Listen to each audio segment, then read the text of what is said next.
Meus irmãos e minhas irmãs, paz e bem. Nós estamos na última semana do tempo comum. É importante perceber que já antes da solenidade de nosso Senhor Jesus Cristo, Rei do Universo, a liturgia já nos propunha esse tema do juízo final. Às vezes chamado de fim do mundo, começo de um novo mundo. Porque se chega sempre nesse tempo a leitura da conclusão do Evangelho de Lucas, que vai aparecer até mesmo este tema no domingo, não só porque nós estamos durante a semana na liturgia ferial escutando sempre Lucas, porque é sempre no final do tempo comum ferial, estamos escutando o terceiro Evangelho sinótico, mas nos domingos, escutando cada ano um evangelho diferente, Mateus, Marcos e Lucas, nós chegamos nesse tema, porque é o tema que se conclui a vida pública de Jesus, antes da narração da paixão, morte e ressurreição, que é a parte mais antiga do evangelho. E nessa última semana, já antes, na penúltima semana e na última, nós sempre estamos escutando a leitura com o gênero apocalíptico. Este ano, o Apocalipse de São João, mas se fosse no ano anterior, estaria estudando um livro do Antigo Testamento.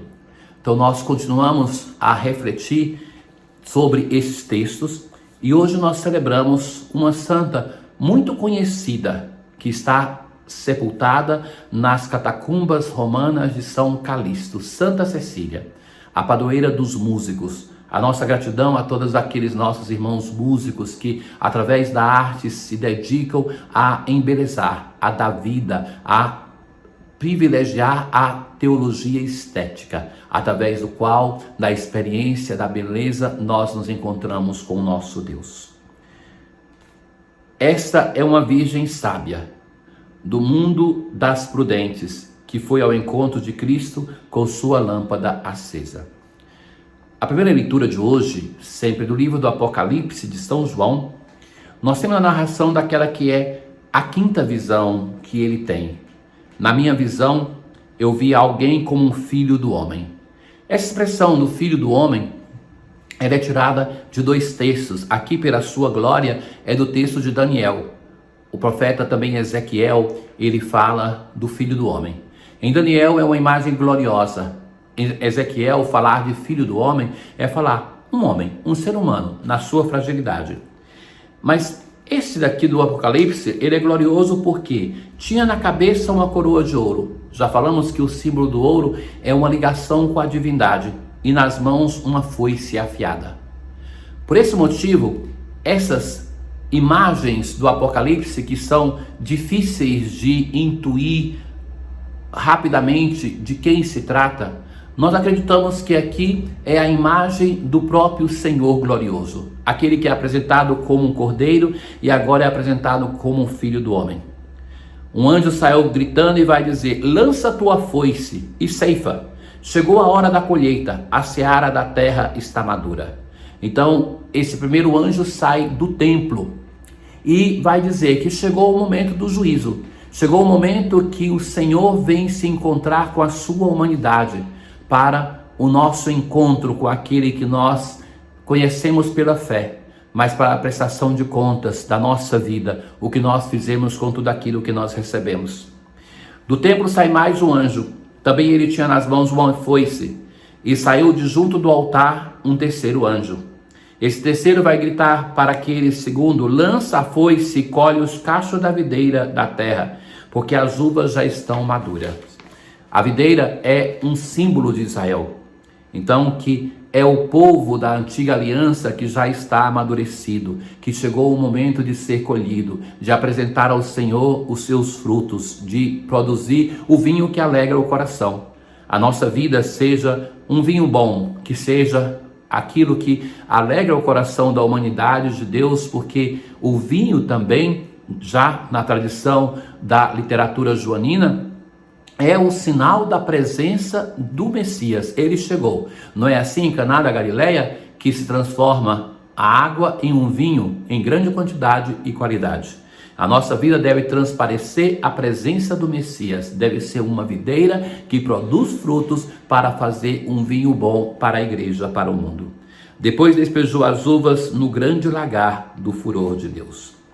No Salmo de hoje, o Salmo 95, nós assim rezamos, depois de escutarmos essa palavra deve se tornar na nossa vida oração. Publicai entre as nações reinam, Senhor. O céu se rejubile e exulte a terra, na presença do Senhor, pois ele vem, porque vem para julgar a terra inteira.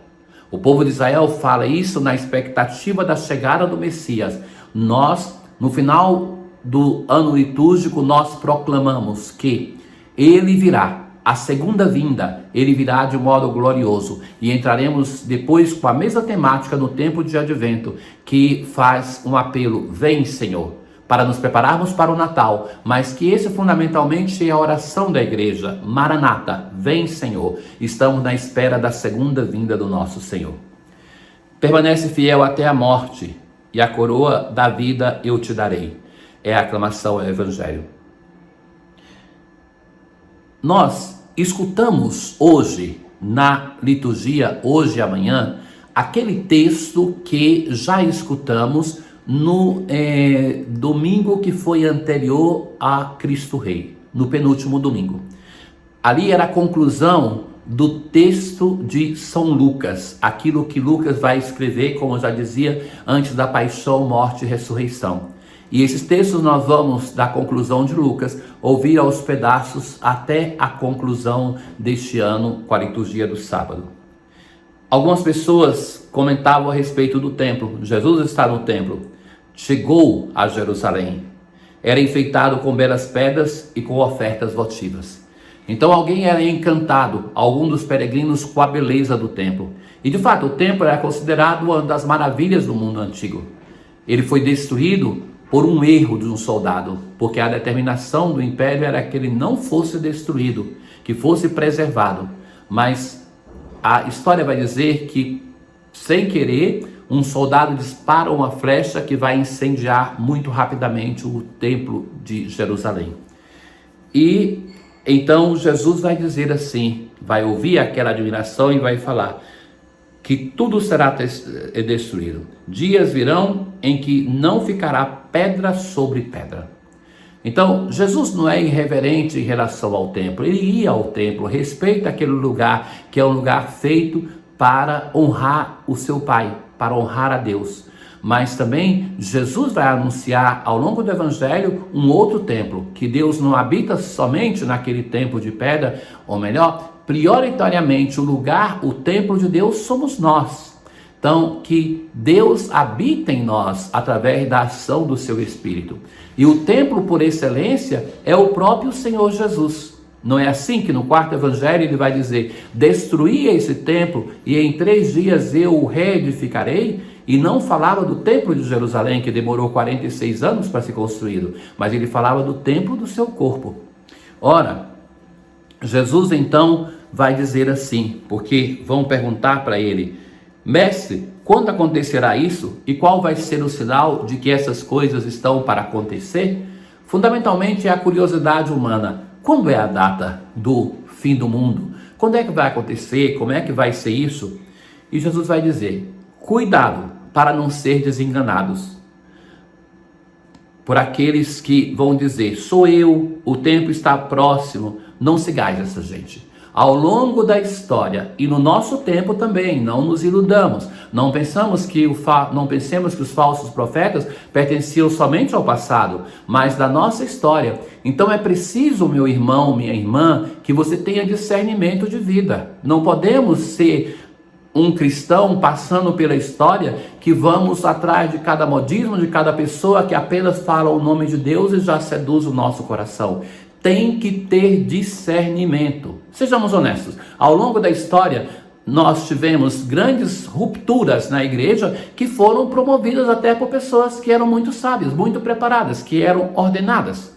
E que as pessoas não tiveram discernimento que a palavra de Deus não é a palavra simplesmente que pode proferir qualquer que seja, qualquer pessoa ainda que seja investido de autoridade na igreja, mas deve ser uma palavra coerente com aquilo que ensina a igreja. Ter discernimento para ver aquilo que estão nos dizendo. É isso que nos chama o evangelho de hoje a ter. Ó Deus, seja favorável às nossas súplicas e dignai-vos atender às nossas preces pela intercessão de Santa Cecília. Tenham todos um bom dia. O Senhor esteja convosco, Ele está no meio de nós. Abençoe-vos o Deus Todo-Poderoso, o Pai, o Filho e o Espírito Santo. Paz.